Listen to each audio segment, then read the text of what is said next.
Hello, I'm gonna show you the new features. Basically, the main SAM 3D body continues the same thing as the version 3, and you have to take a look, especially on the checkpoint, because as version 3, you have to unpack, you have to download the model, for example, the Dino V3. Actually, I didn't test with the V1, just with Dino V3. You download it and you place in the checkpoints folder, and I'm going to show you how you're going to have to place it. You see that checkpoint is not found. What you have to do, you have to go to the folder that you select. Sorry for the mess, don't worry. For example, when you download the files, you're gonna have this folders.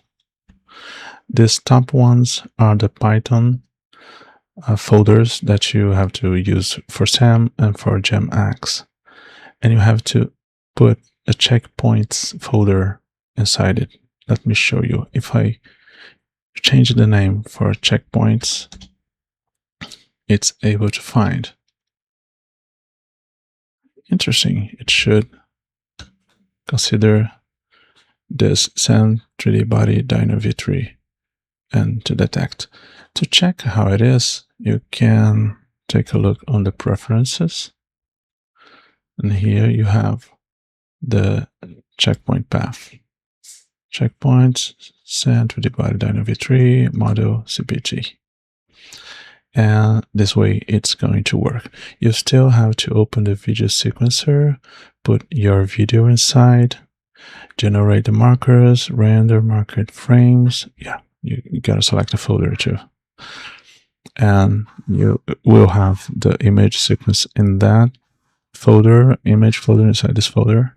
Then you can run the inference, the 3D inference. You can use the SLAM track.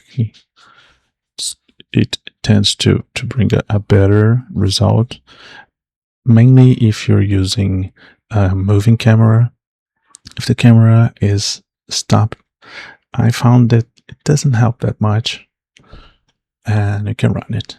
Now let's go to the new part, switching to pose mode.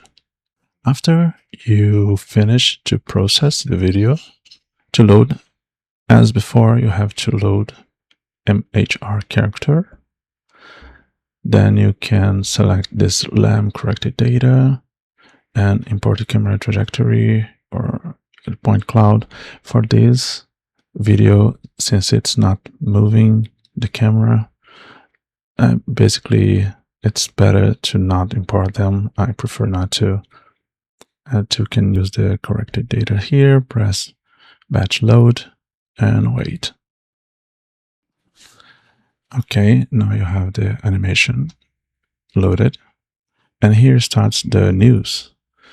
You can load a rigged MHR character. It's rigged using AutoRig Pro, so you have something that is very familiar to a lot of people, and you can pick up the animation that you loaded and put inside the rigged character. You have to open this part, select the MHR armature, and the target is the rig. The rig is this guy, and press this button. Now you can notice this text. I'm gonna explain why it's here later. Okay, now you have the rigged character retargeted, so we can hide the original one and use just this guy. And you can see the animation is here. Well, having a rig with FK and IK, we can do something cool. Let me put into pose mode. And for example, let me select this foot. Let me go near it. And you can see this foot. It's in FK mode. I can't move it, but I can make it IK pressing this button. And there you have it. Let's test. Now it works like an IK. But what I would like to show you is that it's better for you to leave at FK mode at first. For example, you see that the character is below the ground, and if you want to move it up, you can use another tool that was added. It's down here, and let's go to the edit animation, and here you have a bunch of tools, including the floor alignment. Now we select the rig, and we can align the floor.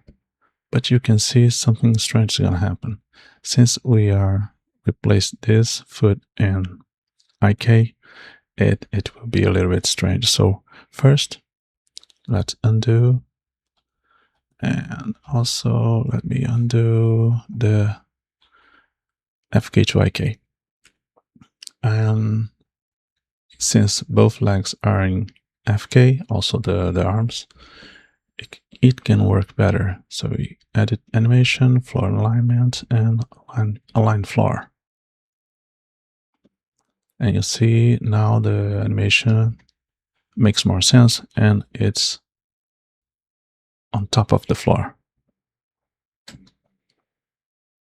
Since now it's on top of the floor, let me go back and make the foots, both foot, to IK. First one, then the other. And the other one. Now we have much more flexibility in case we want to move the foot and other parts of the body. Okay, but you see, for example, this animation, let me get closer. You see that the foot is sliding a lot. There's another tool for that. We can go to the create contact empty creation, and we can press place heel contact. And if we do that, it's going to try to detect each time that the foot contacts the floor. In this example, it's probably not the best since it doesn't move much and the box will overlay each other. When you create the empties, it's created in a new collection where you can see the explaining the name of the empties. First is the frame where it was added. It means when you use with the other two to apply the fix, it's gonna use the frame 1 as reference on the heel for the left foot, and it's gonna create smoothing. It's gonna fix for 3 frames, before and after. And you can choose the amount of frames in the manual ARP controls. You can choose the duration here. For example, I want this 3 empties to have 6 frames to smooth the foot fix. So we can put, for example, 6 here and apply, and you see it changes the number. But for example, if you detect, let me do another thing. Let me erase this one and this heel. For example, you see that this heel, it should be fixed using the video, the reference video. It should be basically not move on the frame 12, this last one. To make it continue fixed in that place, you can change the value to -1 here, and you can apply, and it changes to -1. So when you apply the fix, it's going to keep this foot stopped for the rest of the animation. You not only have the option to place it automatically, sometimes it's better to do it manually. Let me erase the collection. And let me close the contact, and we can do it manually. For example, I see that the foot on the first frame, it's on this position, so I'm going to place it manually on the right heel, and you see it here. And using the video, we can see that it stops again at frame 11, for example. I'm going to place, oh, let me change something that I forgot. You see, this is using the -1. Let me select this and put it to 3 frames and apply. And now I'm going to create one at frame 11, create one here, and it's with 3 frames. I can update it to -1 since it shouldn't move for the rest of the animation. And right here, this other foot, it should be about the frame 50 for the rest of the animation. So I'm going to place it here. Okay, but now how do you apply it? To apply, you should click on the Create ARP Constraints. And doing that, you can see that it moves from the frame 1 to the, you see here, it keeps locked, then changes to this one, and for the rest of the animation, it doesn't move. And the same thing for this other foot. You see that on frame 48, it keeps locked to the rest of the animation. That's the tool for the fixing the foot motion. Let's see something else. Now I'm going to explain why we have this text here. Let's see the animation again just for a moment. If you play the animation, you can see that his foot goes up to this level high, but maybe you wanted the foot to go a little bit higher. What can we do? First, let me collapse this stuff and let's go to the new section, action and NLA management. Okay, so this text is connected to the action that your rig has. And this animation that it's basically the base one with some foot fix. I'm gonna rename it to base. And I'm going to put in combine and push down. This push down, it sends to the NLA editor. Let me show you inside the NLA. You created this layer with this strip, which you can see here. The idea to create this panel is so you doesn't have to keep this NLA panel open. But I'm going to leave it here just to show the process. Okay, we've created the base animation. And as I said, I would like this feet to go a little bit higher. So I'm going to create a new action and I'm going to call it foot higher. I'm going to leave it combine. And let me show you something that I know that it won't work well. I'm going to select this foot and I'm going to move it a little bit up. Okay, and I'm going to create a location and rotation. I have a keyframe here. Now let's see how it's working. You see the foot is a little bit strange. So what I'm going to do, I'm going to Control Z to get back the original way it was. But besides create a keyframe just here, I'm going to create a keyframe here. And another keyframe here. And now you see that it works much better.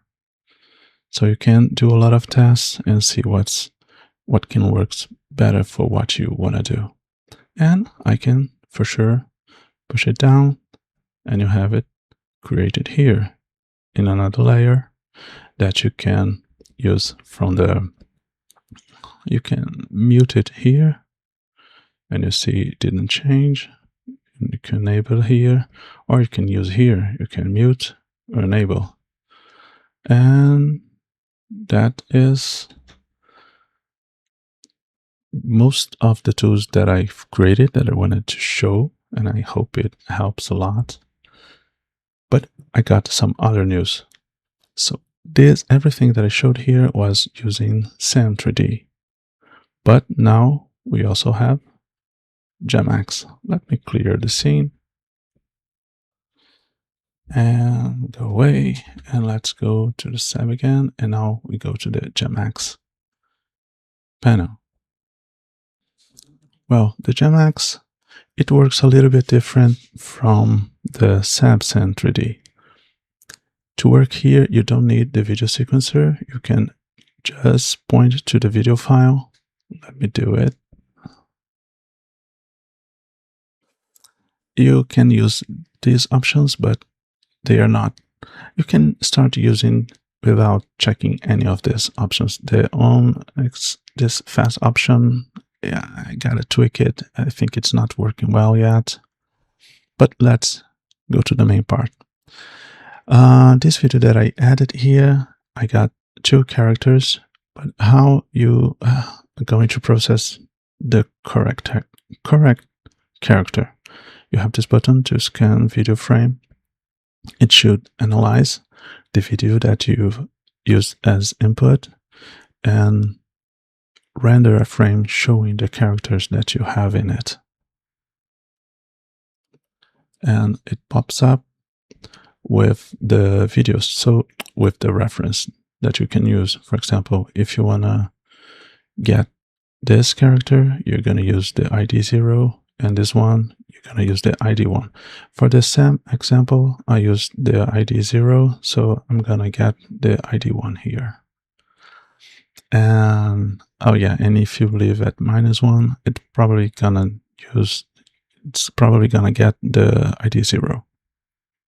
You can choose here. The ID 0 I already ran before, so I have the option here to load. And I'm gonna run for the ID 1. Press Run GemX Inference. It's gonna pop up a new window, like on the SAM 3D. On the SAM 3D. And just gotta wait. If you run it for the first time, it's gonna probably download a couple of models and start processing.